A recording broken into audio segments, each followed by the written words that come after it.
नमस्कार, मैं हूं सैयद अखिल। आप देख रहे हैं मेरे साथ परभनी आज तक। परभनी के जिलाधिकारी दीपक मुंगड़ीकर, इन्होंने जनता से जो आह्वान किया है वैक्सीनेशन के लिए, वैक्सीनेशन क्यों ज़रूरी है जनता के लिए, ये बहुत महत्वपूर्ण बात है। अगर आप 45 साल की उम्र से ज़्यादा वाले जितने भी लोग हैं, इनके लिए क्यों ज़रूरी है वैक्सीनेशन, इसकी अहमियत को बताया है परभनी के जिलाधिकारी दीपक मुंगड़ीकर साहब इन्होंने।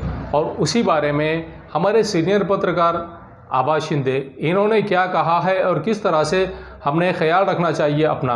अब केंद्र सरकार के बाद में राज्य सरकार ने तो ये क्लियरली बता ही दिया है, पर मुख्यमंत्री उद्धव बाला साहब ठाकरे, इन्होंने जनता से ये आह्वान भी किया था कि किस तरह से आपने खुद की सुरक्षा करनी चाहिए, किस तरह से कोरोना से मैंने और मेरे परिवार ने लड़ना चाहिए। ये हर इंसान ने सोच लेना चाहिए। जब तक हर व्यक्ति पर्सनली अपने तौर पर अगर इस चीज़ की जवाबदारी नहीं लेगा, तब तक कोरोना कम नहीं होगा। परभणी जिल्ह्यामध्ये कोरोनाच्या पेशंटची संख्या जानेवारी, फेब्रुवारी आणि मार्च या 3 महिन्यामध्ये प्रत्येक महिन्यामध्ये संख्या वाढते आहे। गतवर्षी एकंदरीत 7,603 इतके रुग्ण आपल्याला आढळून आले होते, परंतु आजच्या घटकेला जानेवारी, फेब्रुवारी आणि मार्च या 3 महिन्यामध्ये जर आपण कोरोनाच्या पेशंटची संख्या पाहिली तर मार्चमध्ये 5,500 पेशंट आपल्याला आढळून आलेले आहेत, फेब्रुवारीमध्ये 594 पेशंट आपल्याला आढळून आलेले आहेत आणि जानेवारी महिन्यामध्ये 413 इतके पेशंट आपल्याला आढळून आलेले आहेत। ही पेशंटची वाढती संख्या लक्षात घेता आपण व्यापक प्रमाणामध्ये लोकांमध्ये जनजागृतीचं काम हाती घेतलेलं आहे। कॉर्पोरेशनच्या घंटागाड्याच्या माध्यमातून असेल किंवा रिक्षावरती फ्लेक्स बोर्ड लावून आणि त्यातून अनाउन्सिंग करून लोकांना मास्क लावणं किती आवश्यक आहे, गर्दीची ठिकाणं टाळणं आवश्यक आहे, सोशल डिस्टन्सिंगचं अनुपालन करणं आवश्यक आहे आणि गर्दीची ठिकाणं टाळणं आवश्यक आहे, हे सांगण्याचा प्रयत्न प्रशासनाने मोठ्या प्रमाणात सुरू केलेला आहे। प्रशासनाने स्वतः काही ठिकाणी मी स्वतः जाऊन लोकांना दंडात्मक कार्यवाही देखील केलेली आहे।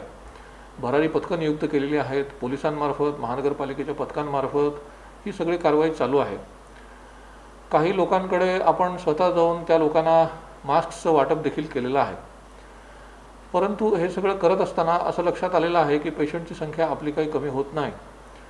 त्यामुळे वॅक्सिनेशन मोठ्या प्रमाणावरती परभणी जिल्ह्यामध्ये हाती घेण्यात आलेलं आहे। न्यूज़ के लिए योगदान किया है हमें SBS coaching classes, SBS English speaking classes, मासूम कॉलोनी, दरगाह रोड, परभनी। अगर आप घर बैठे इंग्लिश में बात करना सीखना है तो आज ही कांटेक्ट करें SBS English speaking classes. Mobile number 9823797828। केंद्र सरकार आणि राज्य सरकारच्या सूचनेप्रमाणे 1 मार्चपासून 45 वर्ष वयोगटाच्या वरच्या लोकांना आणि 60 वर्ष वयाच्या लोकांना आपण वॅक्सिनेशन द्यायला सुरुवात केलेली आहे। एकंदरीत 2,98,000 इतकी ही संख्या आहे आणि या संख्येपैकी आपण 32,000 लोकांना आपण वॅक्सिनेशन केलेलं आहे। टक्केवारीच्या प्रमाणामध्ये साधारणपणे 10 ते 11% इतक्या टार्गेट ग्रुपला आपण वॅक्सिनेशन आत्तापर्यंत केलेलं आहे। हे वॅक्सिनेशन वाढवण्यासाठी ग्रामीण भागामध्ये आणि शहरी भागामध्ये मोठ्या प्रमाणामध्ये जनजागृती करण्यात येत आहे। आजच मी महानगरपालिकेमध्ये सर्व नगरसेवकांची बैठक बोलवली होती। या बैठकीला माननीय आमदार श्री सुरेश वरपुडकर साहेब, महानगरपालिकेचे सन्माननीय महापौर, त्याचप्रमाणे सगळे नगरसेवक, महानगरपालिका आयुक्त, वैद्यकीय अधिकारी सगळे हजर होते। मी त्यांना त्यांच्या वार्डामध्ये जास्तीत जास्त प्रमाणामध्ये जनजागृती करून वॅक्सिनेशनसाठी लोकांना उद्युक्त करण्याची विनंती केलेली होती। ती सगळ्यांनी मान्य देखील केलेली होती आणि येत्या काही दिवसांमध्ये महानगरपालिका क्षेत्र, त्याचप्रमाणे नगरपालिका क्षेत्र आणि ग्रामीण भागामध्ये वॅक्सिनेशन मोठ्या प्रमाणामध्ये लोकांना आपण करणार आहोत आणि टार्गेट ग्रुपच्या जवळपास 50 ते 60% इतक्या लोकांना आपण येत्या 15 दिवसांमध्ये सबंध वॅक्सिनेशन करून घेणार आहोत। वॅक्सिनेशनबद्दल लोकांमध्ये जनजागृती करणे आणि त्याचं महत्त्व पटवून सांगणे या कामामध्ये सध्या प्रशासन आहे। इस न्यूज़ के प्रायोजक है SK ट्रेडर्स। SK ट्रेडर्स, दरगाह रोड, परभनी। शादी ब्याह में लगने वाले फर्नीचर के लिए सिर्फ नाम ही काफ़ी है। आप हमारे पास पाएंगे महाराजा पलंग। आप जैसा ऑर्डर देंगे उसके मुताबिक dining table, sofa set, wood chair, महाराजा अलमारी, सिंगारदान, कूलर और भी बहुत कुछ। एक बार जरूर आए SK ट्रेडर्स, दरगाह रोड, परभणी। मोबाईल क्रमांक 9657949890। याचा एकमेव उद्देश हाच आहे की लोकांनी मोठ्या प्रमाणामध्ये व्हॅक्सिनेशनला प्रतिसाद द्यावा. लोकांनी घराच्या बाहेर यावं, व्हॅक्सिनेशन सेंटर्सवरती जावं आणि स्वतःला व्हॅक्सिनेशन करून घ्यावं. व्यापाऱ्यांचा गट असेल किंवा केमिस्टचा गट असेल किंवा 45 वर्ष वयोगटाच्या वरचे जे सिटिझन्स आहेत किंवा 60 वर्षाच्या वरचे जे सिनियर सिटिझन्स आहेत, त्या सगळ्यांनाच माझं हे आव्हान आहे की व्हॅक्सिनेशनसाठी आपण कर्फ्यूमधून सगळ्यांना सूट दिलेली आहे आणि ज्यांनी व्हॅक्सिनेशन केलेलं आहे त्यांना देखील आपण कर्फ्यूमधून सूट दिलेली आहे. व्हॅक्सिनेशनचं प्रमाण वाढवण्यासाठीच आपण किंबहुना हा एक प्रयत्न केलेला आहे. त्यामुळे लोकांनी मोठ्या प्रमाणामध्ये घराच्या बाहेर यावं आणि व्हॅक्सिनेशन करून घ्यावं. जवळच्या प्राथमिक आरोग्य केंद्रावरती, सिव्हिल हॉस्पिटलमध्ये, कॉर्पोरेशनच्या सेंटर्सवरती, प्रायव्हेट हॉस्पिटलमध्ये, रुरल हॉस्पिटल किंवा सब district hospital, primary health centre किंवा आपण उपकेंद्रामध्ये सुद्धा आता आपण व्हॅक्सिनेशन सुरू केलेलं आहे. परभणीमध्ये एकंदरीत अगोदर 51 सेंटरवरती व्हॅक्सिनेशनची सुविधा उपलब्ध होती. आता सब सेंटर्स धरून आता ही संख्या जवळपास 103 झालेली आहे आणि मोठ्या प्रमाणामध्ये आपण तलाठी, ग्रामसेवक, आशा सेविका, अंगणवाडी ताई यांच्या माध्यमातून लोकांमध्ये जाऊन जनजागृती करतो आहोत आणि मोठ्या प्रमाणामध्ये व्हॅक्सिनेशनला लोकांनी प्रतिसाद द्यावा म्हणून लोकांना विनंती करतो आहोत. याच्यासाठी आपण BLOची पण मदत घेतलेली आहे. निवडणुकीमध्ये ज्याप्रमाणे आपण मतदारांना चिठ्ठ्या वाटप करीत असतो त्याप्रमाणे BLOच्या माध्यमातून आपण व्हॅक्सिनेशन चिट्स आपण लोकांना वाटप करत आहोत आणि त्यांना व्हॅक्सिनेशन सेंटर्सवरती येण्यासाठी प्रवृत्त करत आहोत. आणि माझी अशी नक्की आशा आहे की येत्या काही दिवसामध्ये परभणीमध्ये व्हॅक्सिनेशनचं जे पर्सेंटेज आहे आणि जे प्रमाण आहे ते मोठ्या प्रमाणात वाढेल आणि कोरोना या विषाणूचा जो काही प्रभाव सध्या वाढलेला आहे तो निश्चितपणे कमी होईल. आप जाइएगा नहीं, मिलते हैं छोटे से ब्रेक के बाद. क्वालिटी की तलाश यहाँ खत्म। किंग ऑफ बेल्ट्स, शनिवार बाजार के पास, Nanalpet corner, Parbhani. Ladies purse, school bag, original leather belt, कमर belt, wallet, body spray, perfume और भी बहुत कुछ। एक बार जरूर आए। किंग ऑफ बेल्ट, शनिवार बाजार, नानलपेट कॉर्नर, परभणी। मैं ये मानता हूँ कि गवर्नमेंट अभी भी डिसीजन लेने में उनको बहुत बड़ी दिक्कतें सामने आ रही है, खासकर लॉकडाउन को लेकर।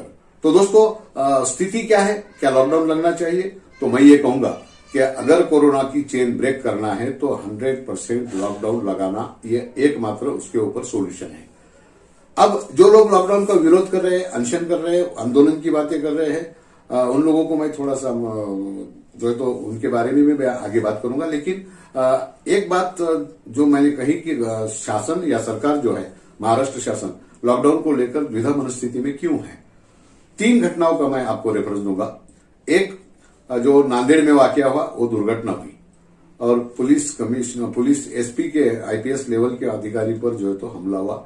उसका भी विरोध यही था कि लॉकडाउन की वहां पे पाबंदी लगाई गई थी और उस मोहल्ला हल्ला बोल समारोह का लोगों को, आयोजकों को शायद वो मंजूर नहीं था।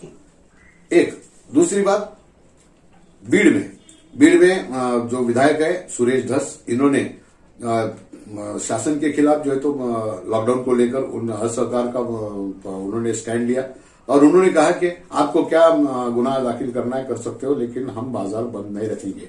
परिणाम स्वरूप शासन और प्रशासन दोनों को भी उसके ऊपर फेर विचार करना पड़ा और उसमें कुछ रियायत देनी पड़ी। तीसरी बात औरंगाबाद की। औरंगाबाद में जब औरंगाबाद के सांसद, औरंगाबाद लोकसभा क्षेत्र के सांसद इम्तियाज जलील, और इन्होंने जो आंदोलन का उन्होंने इशारा दिया, उसको लेकर बहुत तेजी से घटनाक्रम हुआ। कलेक्टर, कमिश्नर, उसके बाद में प्रिंसिपल सेक्रेटरी, पालक मंत्री और हमारे प्रधान सचिव, चीफ सेक्रेटरी, इन सबके जो है तो कॉन्फ्रेंसिंग हुआ और कॉन्फ्रेंसिंग करने के बाद रात में 10 बजे लॉकडाउन शुरू होने के 2 घंटे पहले लॉकडाउन पीछे लिया गया। इम्तियाज जलील साहब ने जो भूमिका रखी थी वो एकदम सही भूमिका थी और उनके साथ बहुत सारा समाज का एक वर्ग बहुत बड़े पैमाने में उनके साथ सहमत था।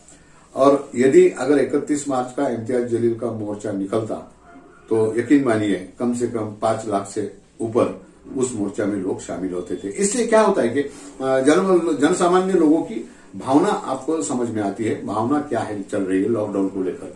लेकिन दोस्तों मुझे ये बताइए, जब मैंने कहा कि लॉकडाउन 100% लॉकडाउन यही चेन ब्रेक करने का सोल्यूशन है, तो शायद आप मुझ पर नाराज हो जाओगे और आप मेरी भी मुखालफत करोगे। लेकिन मैं आपको बताता हूं, इस न्यूज के सह प्रायोजक है समीर टेंट हाउस।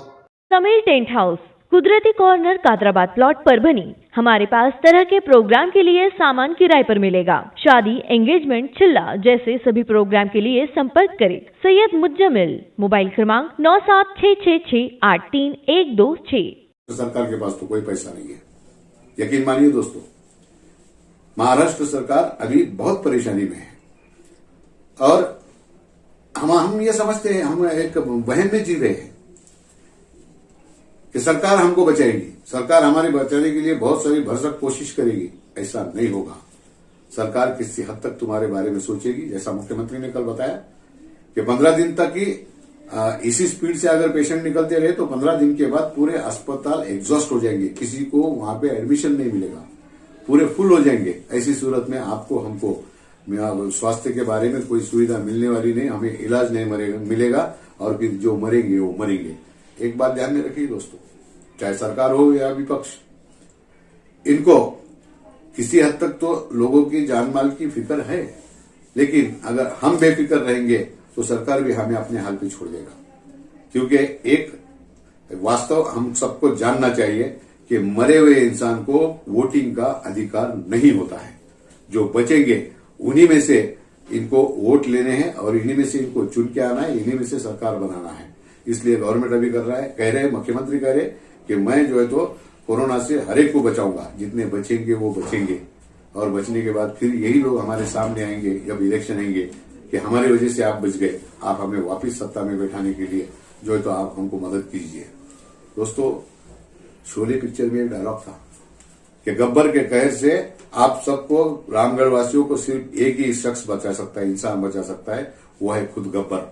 वैसे ही दोस्तों, आज की कोरोना की स्थिति में अगर हमको कोई बचा सकता है तो सिर्फ हम बचा सकते हैं। और क्या कहा था, करना क्या है, 3 चीजें करनी थी, वो भी हमने नहीं की और वो नहीं करने में हमने शेखी में हम जो तो शेखी मिलवा रहे थे। क्या करना था, मास्क के बगैर बाहर नहीं निकलना है, सोशल डिस्टेंस रखना है और बार बार हाथ धोना है, सैनिटाइजेशन का उसका इस्तेमाल करना है। क्यों नहीं किया हमने? हमने नहीं किया। आज भी कितने लोग घूम रहे हैं, बगैर मास्क पहने घूमते हैं, सोशल डिस्टेंसिंग का कोई उसका लेना देना नहीं है। ट्रैवल्स वाले, उनके जो है तो जो कोई उनको सीमाएं दी थी, बंधन लगाए थे, वो उसका भी उल्लंघन हो रहा है और जिलाधिकारी, जिला प्रशासन इसकी ओर अनदेखी कर रहा है। जैसे मुख्यमंत्री फेसबुक में बैठकर बात कर रहे हैं, वैसे कलेक्टर, जो जिले के कलेक्टर जो है तो अपने अपने चैम्बर में एसी में बैठ के यूट्यूब चैनल के ऊपर या मीडिया के अंदर बात कर रहे हैं और वो कोरोना पे काबू पाने की कोशिश कर रहे हैं। ऐसा नहीं हो सकता, बिल्कुल नहीं हो सकता। अरे दोस्तों, सोचिए आप, नांदेड़ जैसा वाकया हुआ, पुलिस के ऊपर जानलेवा हमला हुआ, कई पुलिस जख्मी हो गए। इतना होने के बाद ना हमारे गृह मंत्री ने कोई स्टेटमेंट दिया, ना विपक्ष के नेता ने कोई स्टेटमेंट दिया। आप जाइएगा नहीं, मिलते हैं छोटे से ब्रेक के बाद। एयरफिटर उड़ान पुल के पास, अनुषा टैकिस के सामने, गंगाखेड़ रोड, परभनी। 24 तास सेवा। अगर आपकी गाड़ी किसी भी जगह पर परभनी शहर के किसी की भी जगह पर पंक्चर हो रही है तो आप टेंशन ना लें, ये नंबर पर फ़ोन करें। 24 घंटे सेवा उपलब्ध है। सैयद शकील, सैयद इस्माइल, संपर्क जरूर करें। मोहम्मद अकबर का Janata aluminium, Padola colony, Subhedar Nagar, Dargah road, Parbhani. हमारे पास aluminium partition, sliding windows, glass work, composite panel, aluminium doors, cupboards तैयार और फिट करके सबसे कम कीमत में मिलेंगे। एक बार संपर्क जरूर करें। मोहम्मद अकबर, मोबाइल क्रमांक 9890232128। विपक्ष के नेता ने कोई स्टेटमेंट दिया, ना हमारे मुख्यमंत्री ने कोई स्टेटमेंट दिया। अरे ऐसा सुनने में आ रहा है, जो आरोप लग रहे हैं कि पुलिस महकमे में से अकेले बंबई सीपी की तरफ से जो है तो 100 करोड़ महीने का हफ्ता वसूली हो रही है, ऐसा आरोप लगाया जा रहा है। ऐसी बातें हो रही है। 100 करोड़ अपने महीने को देने वाले महकमे के मुलाजिम को अगर इस तरीके से हमला होता है उसके ऊपर, उसके लिए सरकार गंभीर नहीं है तो आप और हम कौन है? कोई नहीं है। और देखो दोस्तों, लॉकडाउन तो लगना है, लगना ही है, क्योंकि उसको जिम्मेदार आप और हम हैं। अभी भी हम नहीं सुधरे। अभी छोटे बच्चे अभी जो है तो सुपर स्प्रेडर बन गए, उनके अंदर कोई लक्षण नहीं दिख रहे। ऐसा होते हुए वो उनके टेस्ट नहीं हो रहे। टेस्ट नहीं होने के कारण उनका भी मृत्यु का प्रमाण बहुत बढ़ गया है। और बड़े लोग भी पेशेंट जो है तो कोरोना के वो मृत्यु जा रहे। और हाँ, और इसके लिए जो मैं बता रहा हूं कि हमने एहतियात नहीं बरता, हमने सावधानी नहीं अपनाई, इसका कारण समाज के कुछ जाहिल घटक भी हैं। इन्होंने कहा कि नहीं, ये कोरोना तो एक बहाना है, ये एक ड्रामा है, और जो पेशेंट अभी तक मरे, जितने लोग मर गए उसमें से कोरोना से कितने मर गए, बगैर नेचुरल डेथ कितने हो गए। भाइयों, थोड़ा सा आप अज्ञान अपना दूर रखिए और साइंटिफिकली उसके अंदर जाइए। मैं आपको एक लिंक देता हूं, उस लिंक में उस डॉक्टर ने जो लंदन में स्थित है, इंटरनेशनल उनका वेबिनार हुआ, उसमें ये सब बातें हुई कि कोरोना से कैसी होती है। और जरूरी नहीं है कि आदमी मरने के बाद उसके समय, मरते समय या मरने के बाद उसके बॉडी में कोरोना का वायरस होना ही चाहिए, ये भी जरूरी नहीं है। हो सकता है वो किडनी फेल होने से मर जाए, हो सकता है हार्ट अटैक से मर जाए, हो सकता है और कोई अस्थमा से मर जाए, लेकिन उसकी जो शुरुआत है, उसके बॉडी के ऑर्गन को डैमेज करने की शुरुआत कोरोना से ही होती है। तो ये तो बेमानी और बेफजूल सवाल है। कोई तो जनित तुम्हारा आरटीआई में भी अर्जी दे रहा है कि नेचुरल डेथ कितने हुए, कोरोना से कितने हुए, इसका एनालिसिस दो। भाई मेरे, साइंस होता है, यहाँ मैथमेटिक्स 2/2 = 0, 2/2 = 4, 2/2 = 0, ऐसा नहीं होता है। तो आप भी अपना अज्ञान झटकिए और समाज में अपनी अज्ञान के कारण, अपनी जहालियत के कारण समाज को गुमराह मत कीजिए, आप खुद तो गुमराह हो ही गए।